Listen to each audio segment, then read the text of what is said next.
Hello दोस्तों, आज हम पढ़ने वाले हैं लेखा शास्त्र के व्यावसायिक सौदों का लेखांकन का दूसरा क्वेश्चन, जिसमें दिया है निम्नलिखित व्यवहारों के आधार पर लेखांकन समीकरण बनाइए। इसके पहले वीडियो में हम पहले क्वेश्चन को पढ़ चुके हैं, जिसमें आप लोग को फर्स्ट क्वेश्चन आसानी से समझ आ गया होगा। तो आज हम पढ़ने वाले हैं सेकेंड क्वेश्चन, जिसमें हमें बनाना पड़ेगा लेखांकन समीकरण। लेखांकन समीकरण का आपका सूत्र होता है संपत्ति इक्वल दायित्व प्लस पूंजी। मैं क्वेश्चन बनाने के पहले ही लिख देता हूँ यहाँ पर संपत्ति इक्वल दायित्व प्लस पूंजी। आप लोग को दिख रहा होगा, यहाँ लिखा हुआ है लेखांकन समीकरण बनाना है। लेखांकन समीकरण का कॉलम होता है क्रमांक, लेन देन, संपत्ति इक्वल दायित्व प्लस पूंजी। संपत्ति अंदर इतना सब आ जाएगा, दायित्व में लेनदार प्लस पूंजी। तो हम पहले 22 नंबर एक एक करके इस क्वेश्चन को पढ़ लेते हैं। एक्स ने व्यापार प्रारंभ किया, कितने का? 20,000 का। जब कोई भी व्यक्ति व्यापार प्रारंभ करता है तो उसको हम पैसे को रोकड़ और पूंजी में डालते हैं। सेकेंड, वाय से माल खरीदा। वाय से माल खरीदा, क्या खरीद रहे हैं? माल। तो ये संपत्ति पक्ष में माल का नोट कर लेंगे। वाय से माल खरीदा, वाय से माल खरीदा, वाय एक व्यक्ति है, व्यक्ति का नाम दे दिया है और क्वेश्चन में नगद शब्द का उपयोग नहीं किया है, मतलब वो माल जो है उधार है। थर्ड है, जेठ को 1800 रुपये लागत का माल 1500 में बेचा। जेठ को वस्तु का लागत कितना था? 1800, जबकि उसको बेचे कितने में है? 1500। हम लोग को यहाँ 300 का प्रॉफिट, 300 का प्रॉफिट हो रहा है, उसे हम पूंजी के साथ प्लस करते हैं।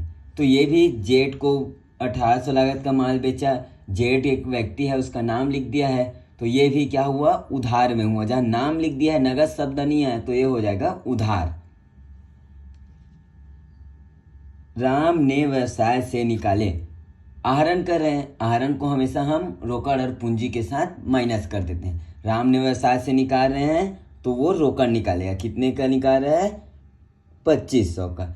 तो चलिए हम बनाते हैं क्वेश्चन। हमें बनाना होता है लेखांकन समीकरण। यहाँ हम लिख दिए लेखांकन समीकरण। इसका कॉलम होता है क्रमांक, लेन देन, संपत्ति इक्वल दायित्व प्लस पूंजी। तो संपत्ति पक्ष में हम क्वेश्चन पढ़ के लिख देंगे। फर्स्ट दिया है एक्स ने व्यापार प्रारंभ किया, यहाँ हम लिख दिए रोकड़। व्यापार प्रारंभ करते हैं तो हमेशा रोकड़ आता है। माल खरीदा, क्या खरीद रहे हैं? माल, तो यहाँ डाल देंगे माल। फिर उधार खरीदा है तो इधर माल आएगा, तो दायित्व पक्ष में एक हो जाएगा लेनदार। क्यों? खरीद रहे हैं, अगर बेचते तो देनदार होता। तो देखिए जेठ को 1800 लागत का माल बेचे हैं, जेठ जो है उसको 1800 लागत का माल बेचे हैं, तो यहाँ आ जाएगा देनदार। बेच रहे हैं तो देनदार, खरीदते हैं तो लेनदार, बेचते हैं तो देनदार, खरीदते हैं तो लेनदार। चलिए अब हम क्वेश्चन पूरा पढ़ते हैं और लेखांकन समीकरण तैयार करते हैं। एक्स ने व्यवसाय प्रारंभ किया, एक्स ने व्यवसाय प्रारंभ किया, सबसे पहले हम लेन देन में लिख देंगे व्यवसाय प्रारंभ किया। क्या लिख देंगे? व्यवसाय प्रारंभ किया। फिर हम व्यवसाय जब प्रारंभ करते हैं तो पैसा किस में डालते हैं? एक तो रोकड़ में और एक पूंजी में। यहाँ डाल दिया हूँ रोकड़ में 20,000 और पूंजी में 20,000, बाकी सब में जीरो। माल के साथ कर रहा है क्या? नहीं। उधार के साथ कर रहा है क्या? नहीं। इसलिए हम रोकड़ और पूंजी के साथ 20,000 लिख देंगे। सेकेंड बोला है वाय से माल खरीदा, वाय से माल खरीद रहे हैं, वाय से माल खरीदे वो क्या है? उधार है। क्यों? क्योंकि वहाँ व्यक्ति का नेम दे दिया है और क्वेश्चन में नगद शब्द नहीं आया, इसलिए हम उसको उधार खरीदेंगे। उधार खरीदते हैं तो रोकड़ कम होता है क्या? हम लोग का नहीं होता, जबकि उसके बदले में क्या मिलता है? माल। और किस में लिख देते हैं उसको पैसा देना है करके? लेनदार में। तो यहाँ लिखते हैं उधार माल खरीदा, उधार माल खरीद रहे हैं, यहाँ लिख दिए। रोकड़ जाएगा क्या? नहीं, तो यहाँ आ जाएगा जीरो। प्लस क्या आ रहा है हम लोग का? माल। माल आ रहा है ना 5000 का, कितना दिया है अमाउंट? 5000, तो यहाँ लिखेंगे 5000। प्लस देनदार, बेचे हैं क्या? अभी ये वाले लाइन पे कहीं बेचे हैं बोले क्या? वाय से माल खरीदा बोले हैं ना कि बेचे हैं बोले, तो देनदार में जीरो। इक्वल खरीदे हैं ना, तो लेनदार में आ जाएगा 5000। प्लस प्लस या माइनस हो रहा है क्या? घाटा या फायदा हो रहा है क्या? हम लोग कभी नहीं हो रहा है, इसलिए हम यहाँ डालेंगे जीरो। नया समीकरण तैयार करेंगे। 20,000 में जीरो प्लस करेंगे 20,000, जीरो में 5000 प्लस करेंगे 5000, जीरो में जीरो प्लस करेंगे जीरो, जीरो में 5,000 प्लस करेंगे 5,000, 20,000 में जीरो प्लस करेंगे 20,000। यहाँ हमारा लेखांक नया समीकरण बन चुका है। अब थर्ड पॉइंट पढ़ते हैं। जेड को 1,800 रुपये लागत का माल बेचा। कितने में बेचा? 1,500 में। जेड जो व्यक्ति है उसको हम 1,800 लागत का माल 1,500 में बेच दिए।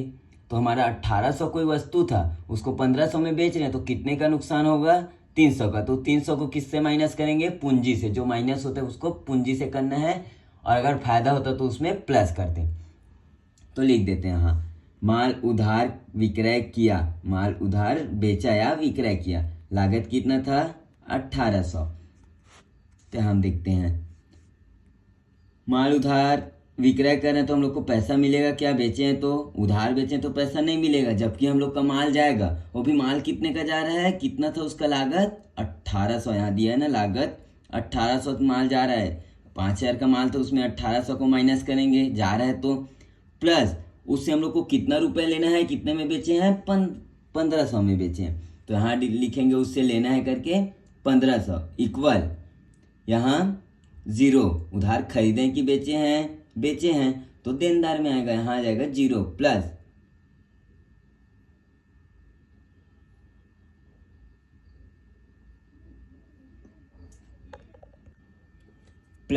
हम लोग का घाटा कितने का हुआ है? 300 में, क्योंकि लागत कितना था उसका? 1,800, और उसको बेचे कितने में है? 1,500 में। तो नुकसान कितने का हो रहा है? 300 को। तो यहाँ 300, ये 300 को माइनस कर देंगे, 300 को माइनस करना है। ठीक है, तो देखते हैं अब नया समीकरण बनाएंगे। तो 20,000 में जीरो प्लस करेंगे 20,000, प्लस 5,000 में 1,800 माइनस करेंगे 3,200, प्लस जीरो में 1,500 प्लस करेंगे 1,500, प्लस 5,000 में जीरो प्लस करेंगे 5,000, 20,000 में 300 माइनस करेंगे तो बच जाएगा हम लोग का 19,700। यहाँ तक नया समीकरण तक समझ आया? नया समीकरण तक समझ आ गया ना? फिर देखते हैं लास्ट, राम ने व्यवसाय से निकाले। राम जो व्यक्ति है व्यवसाय से निकाले। कितना रुपया निकाल रहा है वो व्यवसाय से? 2,500। राम जो व्यक्ति है व्यवसाय से निकालते हैं। जब हम कोई भी चीज़ आहरण करते हैं, विड्रॉ करते हैं, तो उसे हम रोकड़ और पूंजी के साथ माइनस कर देते हैं। तो देखते हैं, पहले लिख लेते हैं यहाँ, व्यवसाय से निकाले। व्यवसाय से निकाले कितना रुपया निकाले थे? 2,500। यहाँ लिखेंगे हम रोकड़ में माइनस करेंगे 2,500 में, और यहाँ पूंजी में माइनस करेंगे, क्योंकि यहाँ रोकड़ निकाल रहे हैं। अगर माल भी निकालता तो यहाँ माल वाले कॉलम में भी माइनस करते, है ना? तो यहाँ रोकड़ बस निकाल रहे, तो यहाँ डालेंगे 2,500 और यहाँ डालेंगे 2,500, बाकी सब में जीरो। फिर नया समीकरण बना देंगे। 20,000 में 2,500 माइनस करेंगे 17,500, 3,200 में जीरो प्लस करेंगे 3,200, 1,500 में जीरो प्लस करेंगे 1,500, 5,000 में जीरो प्लस करेंगे 5,000, 19,700 में 2,500 और माइनस करेंगे तो बच जाएगा 17,200। अब हमें आंसर मिलाना है। तो देखते हैं बुक में आंसर कितना दिया है हम लोग का?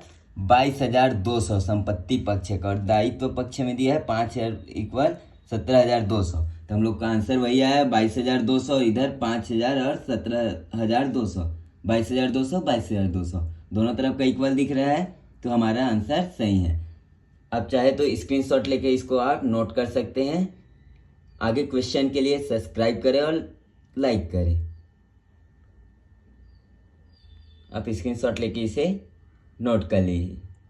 फर्स्ट क्वेश्चन पहले वाले वीडियो में आपको समझा दिया गया है। तो मिलते हैं नेक्स्ट वीडियो में थर्ड क्वेश्चन के साथ।